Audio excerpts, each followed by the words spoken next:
한민족을 사랑하는 크레이지 컨설턴트 서영진의 컨쇼 라이브 방송 시작하도록 하겠습니다. 자, 오늘 수요일 7시 방송입니다. 오늘 제가 준비한 방송은 바로 연구나 이런 탐구 활동을 할 때 주제를 도대체 어떻게 선정해야 될지, 이 학생들이 주제를 선정할 때 어떠한 방향성과 계획을 세워야 하는지, 또한 학부모님들이 이런 연구 주제를 선정할 때 어떻게 도움을 주고 어떤 정보를 줄 수 있는지 그 부분에 대해서 설명해 드리도록 하겠습니다. 자, 연구 탐구 주제 선정, 동아리나 진로 연구 같은 것들, 이런 활동에 있어서 어떻게 하면 될까요? 지금부터 보도록 할게요.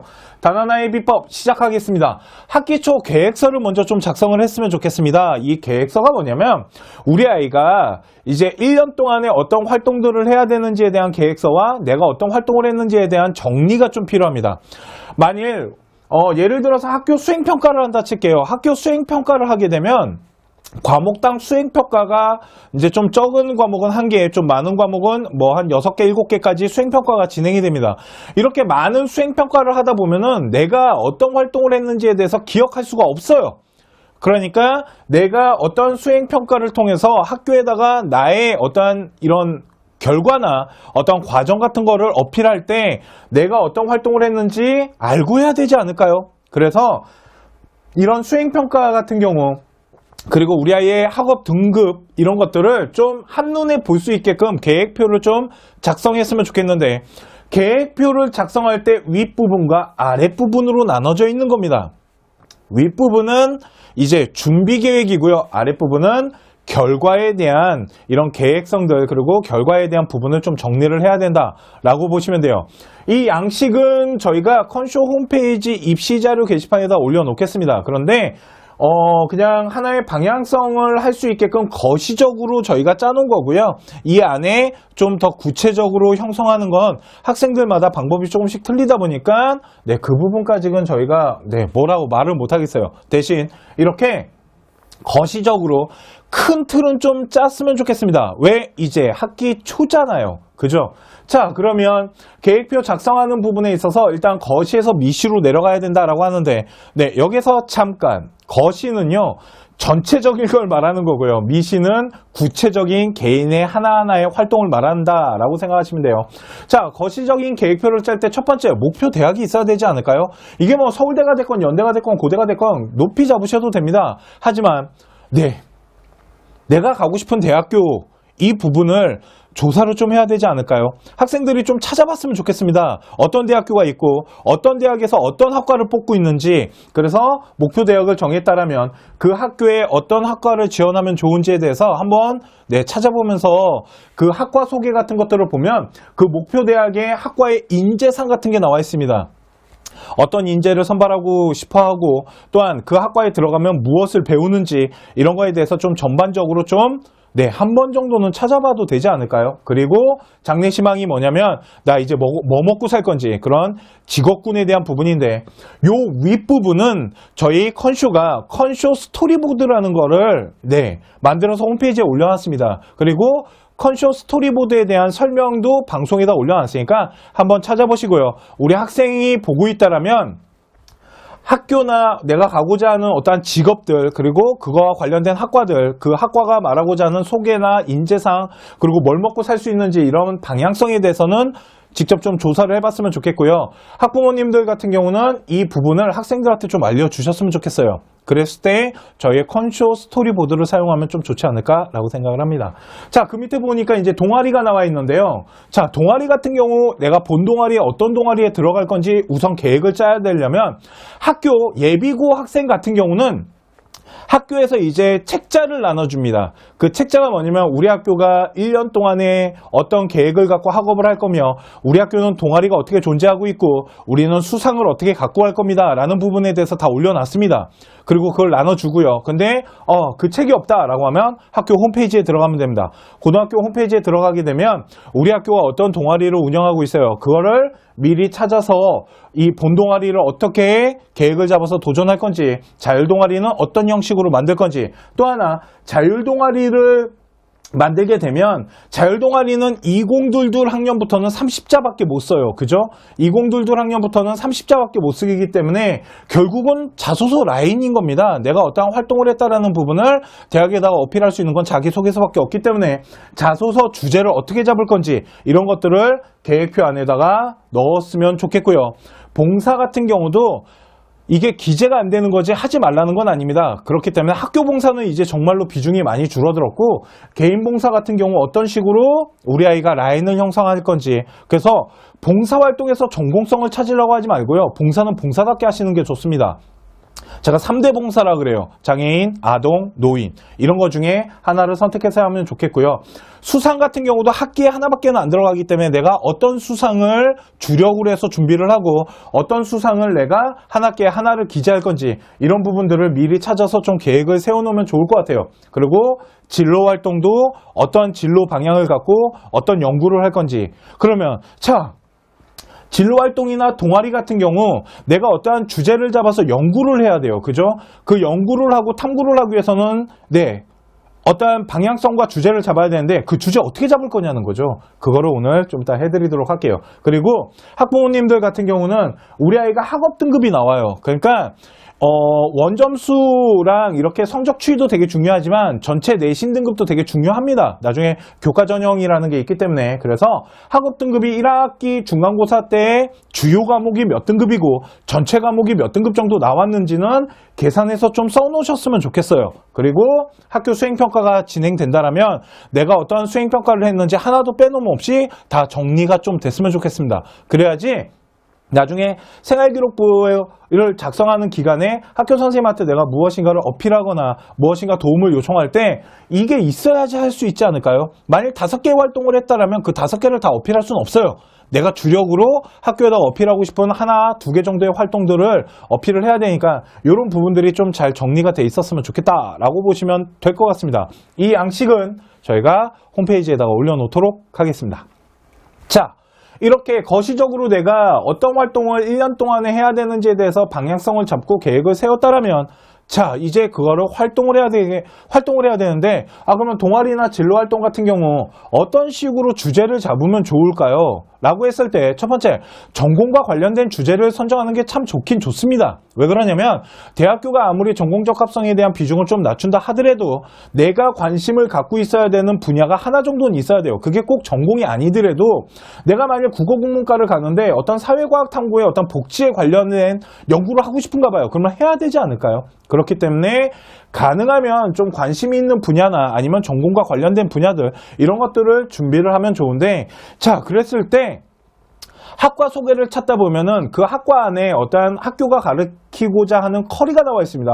학교 커리큘럼이 나와 있는데 거기에서 주제를 뽑아내는 경우도 있고요. 또 하나 바로 전공 학업, 쉽게 말해서 학업에서 찾으면 좋아요. 무슨 말이냐면 우리 아이가 만일 행정학과를 가겠다고 할게요. 행정학과나 뭐 사회학과 아니면 뭐 정치외교학과 이런 학과들 뭐 국어국문과도 포함될 수는 있어요. 그런데 국어국문과는 솔직히 제 2외국어 라인으로 좀 연구를 했으면 좋겠고 사회과학대학교를 많이 준비한 학생이 있다면 전공학업에서 중요한 과목이 바로 사회문화라는 과목입니다.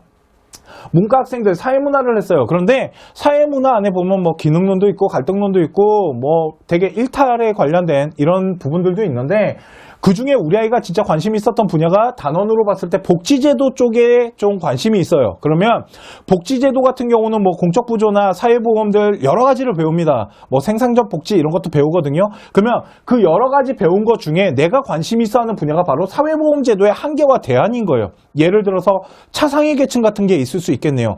차상위 계층 같은 경우는 국가적 공적부조의 심사를 받을 때 그거에 대해서 어떤 이런 국가적 제도의 한계점이 있잖아요. 그 한계점에 대해서 연구하고 그거에 대한 대안을 마련하기 위해서 다른 뭐 선진국들 그러니까 뭐 예를 들어서 뭐 저쪽 북쪽 유럽 그쪽이 워낙 복지가 잘 돼 있으니까 거기에 대한 나라의 어떠한 정책들에 대한 대안들 이런 것들을 찾아보면서 우리 학생만의 어떠한 이런 한계점을 극복할 수 있는 대안들을 동아리나 진로활동 같은 데에서 연구하면 되지 않을까요? 이 얘기는 뭐냐면 주제를 잡을 때 너무 많이 고민할 필요 없다라는 겁니다. 주제를 잡을 때 학교에서 배운 부분을 더 구체화시키고 더 발전시키기 위해서 노력하는 것도 네, 하나의 주제 선정에서 되게 좋은 라인이 될 수 있다라고 보시면 되고요. 두 번째, 생활윤리라는 게 있는데요. 문과학생 먼저 할게요. 생활윤리에서 만약 우리 아이가 공리주의를 배웠어요. 뭐 벤담이나 밀 같은 공리주의자를 배웠다라면 그 공리주의자들의 최대 다수의 최대 행복을 가져가는데 소수들의 의견을 적용하는 데에 대한 방향성들, 공리주의자들이 봐야 되는 어떤 이런 소수자들의 의견에 대한 방향성들이나 이런 거에 대해서 우리 학생만의 어떤 정의와 철학을 좀 연구하고 탐구한다라면, 또 하나 소수 의견을 적용하고 이런 방향성을 잡았어요. 우리 아이가 공리주의 이런 최대 다수의 행복을 이루는데 어떠한 작은 집단들도 어떻게 그들을 챙겨야 되는지에 대해서 우리 학생이 만약 반장을 했다 칠게요. 그러면 이런 소수적인 학생들을 위해서 우리 아이가 반장 활동을 어떤 식으로 그 한계점을 극복하기 위해서 노력했는지 이런 거는 자율활동에다 쓸 수 있을 거고, 이런 철학적이나 사상적인 부분들 이런 것들을 연구하는 것은 동아리에서 할 수 있겠네요. 그러니까 동아리나 진로나 자율활동에 우리 아이가 어떠한 방향성을 갖고 주제를 잡을 때 꼭 외부적인 부분이나 이런 것만 챙길 필요가 없다라는 거죠. 학교에서 배운 부분을 좀 더 구체화시키기 위해서 노력할 수 있어요. 그러면 사회문화나 생활윤리 같은 경우 정말 단원이 많이 나눠져 있습니다. 그죠? 그 많이 나눠져 있는 단원 안에 학문이 있고 그 학문 중에 내가 관심 있어 하는 분야를 더 구체화된 연구를 하면 되지 않을까요? 고등학교 수업은 솔직히 말해서 깊이 있는 학업은 아닙니다. 학문의 한계점이 나타나요. 그 학문의 한계점을 더 구체화되게 연구하기 위해서 대학교라는 데 간다라고 생각합니다. 그러면 그 대학교에서 가르치고자 하는 어떠한 이런 방향성을 우리 아이가 미리 찾아보고 연구하는 아이를 대학이 싫어할 이유가 없지 않을까요? 이런 식으로 주제를 잡으면 어떨까요? 또 하나, 이런 거에 대한 사회문화, 생활윤리에서 우리 아이가 어떠한 부분을 배워요. 그 부분을 우리 학부모님들이 책에서 단원을 보고 어떠한 단원에서 배우고자 하는 방향성에 대한 주제를 학생들한테 팁을 줄 수도 있겠네요. 또 하나, 만약 학부모님이 찾아봤는데 생산적 복지라는 이런 부분에 대해서 이런 걸 배워 우리 아이가? 그러면 그거에 관련된 자료를 찾아보고 그런 자료들을 모아서 우리 아이한테 전달해 주는 것도 학부모님들의 역할이 될 수 있을 것 같습니다. 학생들은 직접 니네들이 다 찾아봐야겠지. 이해가시죠? 자, 그러면 과학의 물리는요. 그거 아십니까? 기계공학은 어떤 공대를 가는 데 있어서 가장 중요시하는 학업 계획 안에, 이런 학과 소개 안에, 학업의 커리 안에 가장 빠지지 않는 단어가 뭐냐면 역학입니다. 그런데 우리 아이가 만약 물리 시간에 역학을 배웠는데 내가 관심 있어 하는 분야가 자동차예요. 그래서 자동차 운행의 원리에서 역학이 이런 미치는 영향들, 그리고 이런 역학에 대한 수치적인 부분에 대한 법칙을 계산하고 자동차의 이런 원리에다가 그 법칙의 계산법을 집어넣어서 연구를 한다면 좋지 않을까요? 우리 아이가 역학에 대한 부분을 응용하고 어떠한 실생활에다가 이렇게 적용하면서 연구를 하는데 이런 연구를 동아리에서 할 수 있지 않을까요? 과학 동아리라면. 근데 만약 우리 아이가 과학 동아리가 아니에요. 그러면 자율 동아리에 물리 연구 동아리를 만들어도 되고, 아니면 진로 시간에 우리 아이가 역학에 대한 부분을 연구할 수도 있겠죠. 자, 지금 제가 말씀을 드리는 걸 보면 제가 구체화시켜서 설명을 해드리는 겁니다. 그런데 이 정도, 그러니까 아이들도 이걸 배우면서 관심을 갖는다라면 이 정도까지 하지 못하더라도 방향성은 잡을 수 있고요. 저는 워낙 이 분야에 대해서는 지식이 있다 보니까 이렇게 쉽게 설명할 수 있겠지만 우리 학생들 같은 경우는 제가 지금 말하는 부분을 찾아야겠죠. 찾으면서 조사하고 연구하고 자료를 찾아보면서 이런 방향성을 더 구체화시킬 수 있지 않을까요? 자, 세 번째, 생명 같은 경우 우리 아이들이 제일 어려워하는 데가 어딘지 아십니까? 바로 유전입니다. 자, 내가 학교에서 유전에 대한 단원을 배웠는데 너무 어려워요. 그래서 거기에 대해서 관심을 갖고 더 연구를 할 수도 있고요.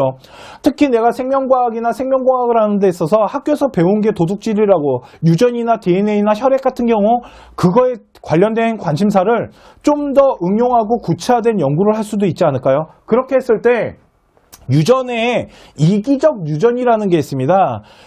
이 이기적 유전이라는 책인데 이게 70년대에 만들어진 책으로 알고 있는데 이게 정말 되게 중요한 거예요. 이 책이 제가 알기로는 과학계에서 엄청난 파급을 일으킨 책이라고 알고 있습니다.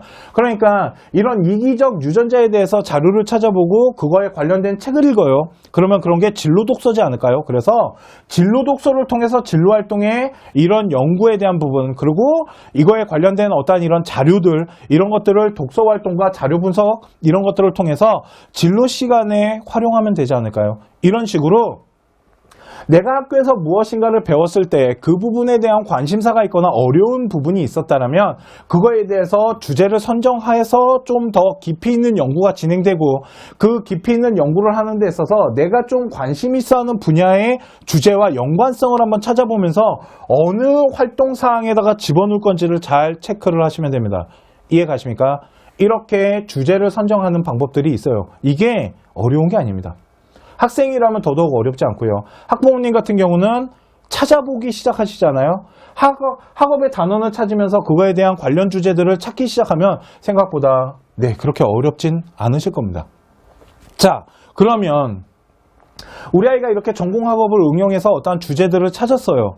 자, 그러면 이걸로 끝나는 것보단 이걸 통해서 우리 학생의 발전성과 스토리를 만들어주면 좋지 않을까요? 그래서 하나 더 준비해드렸습니다.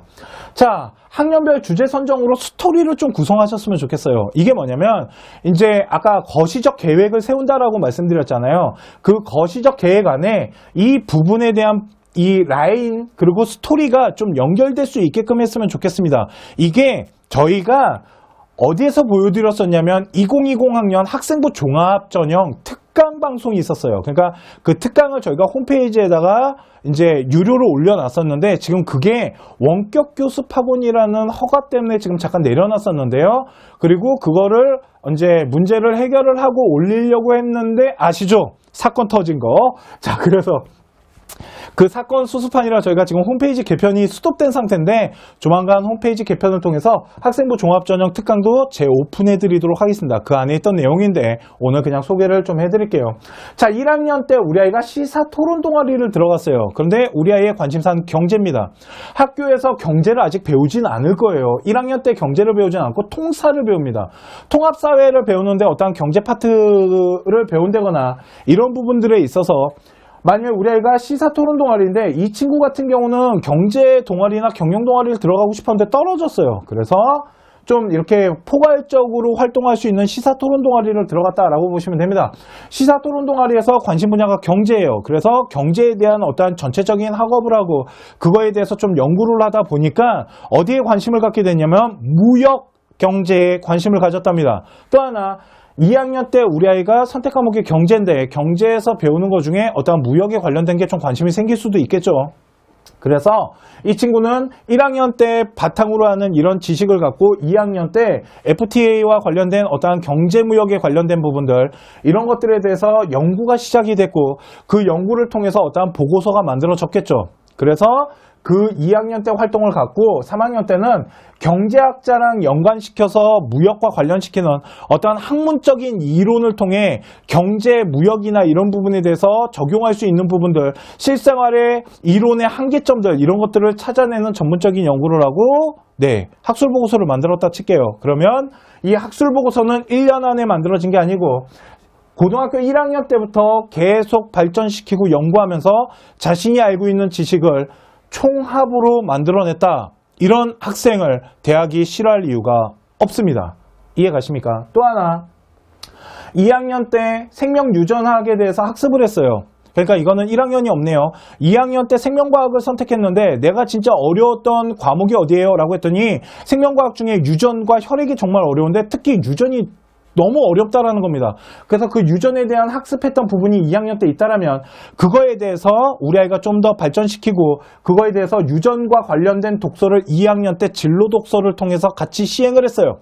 그래서 1학년 때 학업과 2학년 때 독서를 통해서 우리 아이가 유전에 대한 방향성과 유전에 대한 어떠한 우리 아이가 연구를 하고자 하는 계획 이런 것들에 대한 베이스가 깔렸다면 3학년 때는 유전과 관련된 보고서인데 현재 4차 산업혁명이 일어나고 있고 이런 4차 산업혁명으로 인해서 모든 데이터들이 이런 기술이 다 AI, 인공지능화 된다라는데 그러면 인공지능 기술이 발달하게 됐을 때 인간의 유전학에 대한 이런 기술과 학문이 어떻게 변화를 가져가는지 아니면 이런 유전과의 연관성들 어떤 방향성을 가져가야 되는지 이런 유전에 대한 어떠한 기술력이 커졌을 때 인공지능이 가져가야 될 어떠한 이런 윤리적 문제들 이런 거에 대해서 진로 활동 시간에 연구를 한다면 이 연구는 그 해의 연구가 아닌 2학년 때부터 관심을 갖고 뭔가를 연구하고 계획했던 부분에 최종 마무리 스토리가 구성될 수도 있겠네요. 이해가십니까? 이렇게 무엇인가 학업이나 관심사를 연구를 하고 했다라면 그 연구를 좀 더 발전시키기 위한 학년 계획도 필요하다라는 겁니다. 이렇게 준비를 하시면 되고요. 예를 들어서 이거 말고도 더 많은 게 있지 않을까요? 네. 저희가 이제 특강 때는 3개를 보여드렸었는데 오늘은 일단 2개만 보여드렸습니다. 문과적인 거 하나, 이과적인 거 하나. 미술하는 아이들도 마찬가지입니다. 만일 우리 아이가 비실기 미술을 한다면 그 미술에 관련된 어떠한 부분을 시작했을 때 그거를 좀 더 발전시키고 학년별로 더 이렇게 연구할 수 있는 라인을 우선적으로 계획을 짜놓고서 하셔도 좋고요. 참고로 미래에 비실기 전형이 정말 많아지고 있는데 그 부분은 제가 따로 방송을 한번 해드릴 예정입니다. 라이브는 아니고요. 녹화방으로 해드릴 거고요. 이렇게 저희가 학생들한테 연구를 그러니까 학생부 종합전형을 준비하는 계획이나 이런 부분을 학생부 종합전형 특강을 통해서 수업을 했었는데 그것도 빨리 다시 재오픈할 수 있게끔 힘을 쓰도록 하겠습니다.